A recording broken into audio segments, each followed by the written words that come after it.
السلام عليكم ورحمة الله وبركاته. أهلا بيكم في فيديو جديد في قناة كروشيه تيوليب. النهاردة هنشتغل مع بعض الشال الترندي الجميل جدا جدا والسهل والبسيط، شال ميكاسا.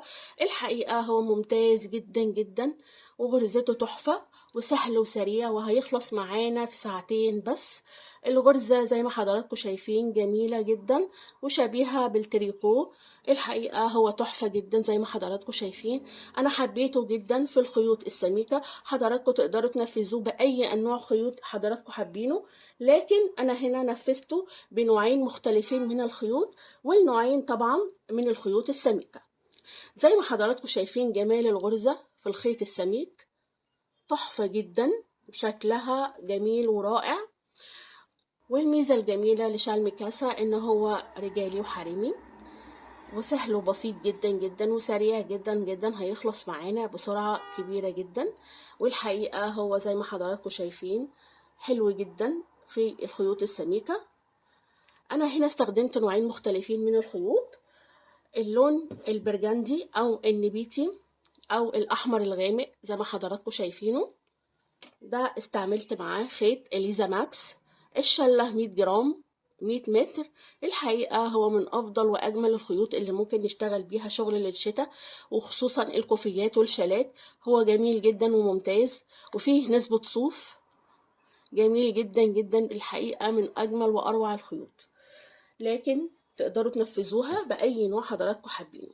النوع هنا أنا اشتغلت بخيط قرطبة. الحقيقة كان خيط سميك لكن سريع جدا جدا. الشلة كانت 200 جرام 80 متر بس، وكان من أسرع الخيوط اللي اشتغلت بيها. كان تحفة جدا ونتيجته زي ما حضراتكم شايفينه هو تحفة الحقيقة وجميل جدا.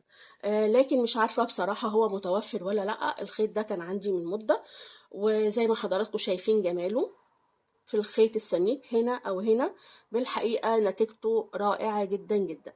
أنا هستخدم في الشرح خيط إليزا ديفا ماكس مع إبرة رقم 8. لو هنشتغل بنفس الأدوات ونفس الخيط هنشتغل بنفس سلسلة البداية اللي هتكون من 180 سلسلة، ودي هتكون طول الإسكارف بتاعنا. طبعا طريقة الشغل احنا السلاسل اللي هنبتدي بيها البداية هي دي اللي هتكون طول الإسكارف، فعلشان كده هنركز جدا جدا في الطول اللي احنا عايزينه ومحتاجينه، وبعدين بنعمل السلسلة على اساسه. سواء اشتغلتوا بإليزا ديفا ماكس او بأي نوع خيط تاني بنحدد الطول قبل الشغل، لان ده هيكون الطول النهائي للسكارف. تمام؟ طيب هنبدأ مع بعض. هنعمل عقدة البداية وهسيب مسافة من الخيط علشان ده هيكون خيط البداية، وهدخله في الشراشيب الخاصة بالسكارف. تمام؟ هسيب جزء كده وهعمل عقدة بداية وهشتغل السلاسل بتاعتي عادي جدا.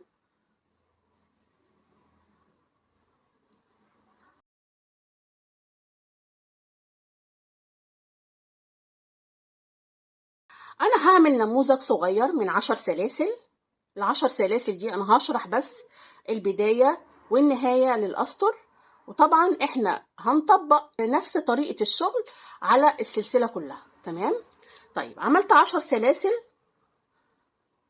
هعمل 2 سلسلة ارتفاع. وطبعا ليه 2 سلسلة؟ لان الخيط ده سميك ما ينفعش معاه سلسلة واحدة في الارتفاع، لان احنا هنشتغل اول سطر بغرزة نص عمود. لفة على الابرة وهلف السلسلة بالشكل ده. عندي الحلقات الصغيرة هشتغل في الحلقات اللي ورا دي، مش هشتغل هنا خالص، لا انا هلف السلسلة كده وهشتغل بطول السطر بغرزة النص عمود. لفة على الابرة وادخل في اول سلسلة اهي، واطلع من ال3 حلقات، لفة وادخل في السلسلة اللي بعدها، اطلع من ال3 حلقات اهو، لفة، وهشتغل بغرز النص عمود لنهاية السطر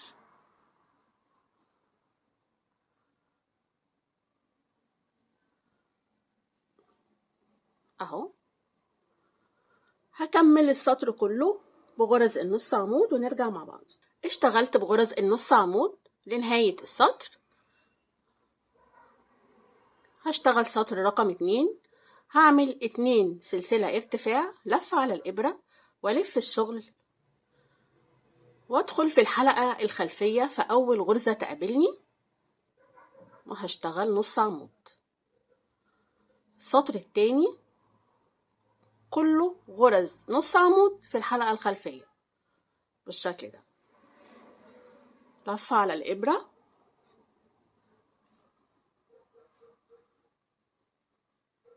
نص عمود في الحلقة الخلفية. من أجمل وأسرع الغرز اللي نقدر ننفذ بيها أي مشروع، سواء كان سكارف أو بطانية، ونزينها بلعب أطفال.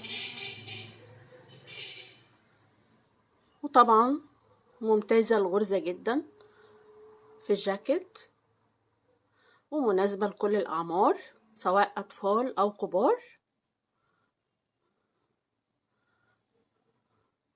بنشتغل على طول السطر بغرز النص عمود في الحلقة الخلفية.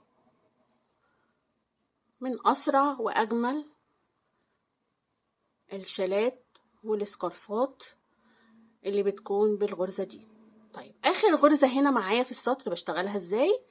لفة على الإبرة وبدخل تحت الحلقتين بالشكل ده كده، أشتغل آخر غرزة في السطر غرزة النص عمود بالشكل ده كده معايا اهي.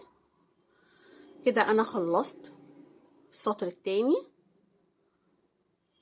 هنكرر نفس الشغل، هنرتفع 2 سلسلة ونلف الشغل، وفي الحلقة الخلفية هشتغل أول سلسلة في السطر الثالث نص عمود في الحلقة الخلفية، وهكذا لنهاية السطر.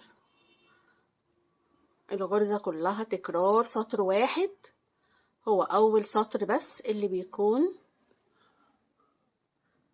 غرزة نص عمود في الكيرف الخاص بالغرزة،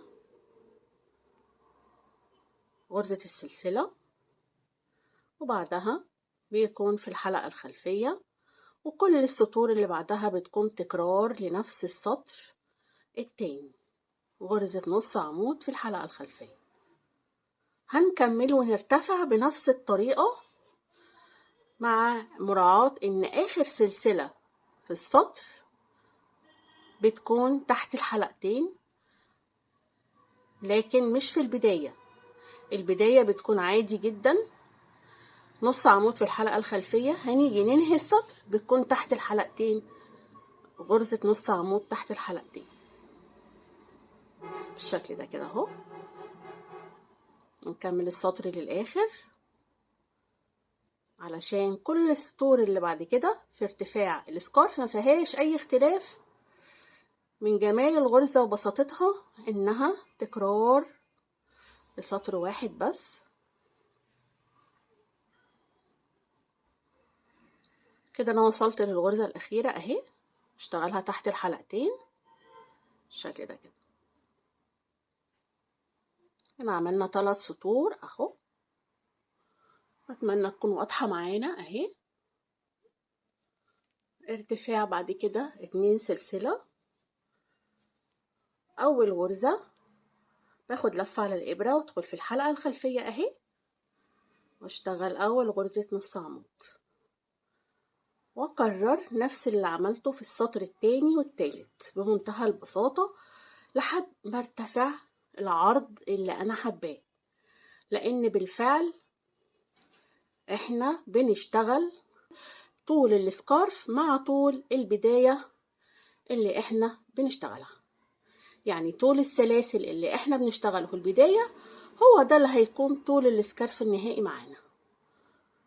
سكارف ميكاسا من اجمل واشيك الغرز واسهل الغرز، وهيخلص معانا بسرعة كبيرة جدا، خصوصا لو استخدمنا الخيوط السميكة. والحقيقة انا بفضل الخيوط السميكة في الغرز الشبيهة بالتريكو، لان نتيجتها بصراحة بتكون جميلة جدا.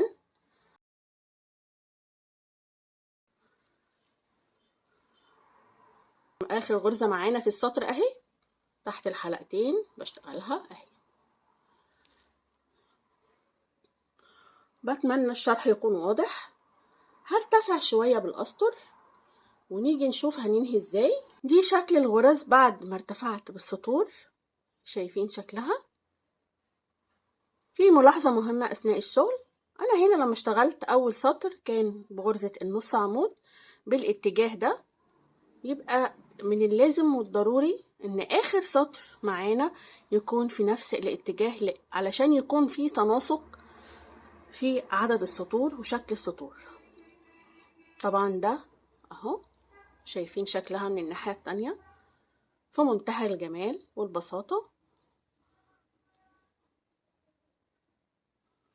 اهي. وللبنات المبتدئين، اي حد بيتلخبط في العدد، نقدر بكل بساطة نشتغل السطر من اوله، واخر غرزة في السطر دي بنحط فيها علامة علشان نكون عارفين ان دي اخر غرزة لو انا بتلخبط في العدد. انما طبعا لو حد محترف وعارف في الشغل بيشتغل على طول من غير علامات، لكن انا لو حد مبتدئ وحد حب اول مرة ينفذ سكارف، من الافضل ان احنا نحط في اخر غرزة علامة علشان عدد الغرز يكون زي ما هو من البداية، من بداية السكارف لنهايته. تمام. في نهاية الفيديو زي ما حضراتكم شايفين شال ميكاسة من أجمل وأروع السكرفات والشالات اللي نقدر ننفذها بسرعة جميلة جدا.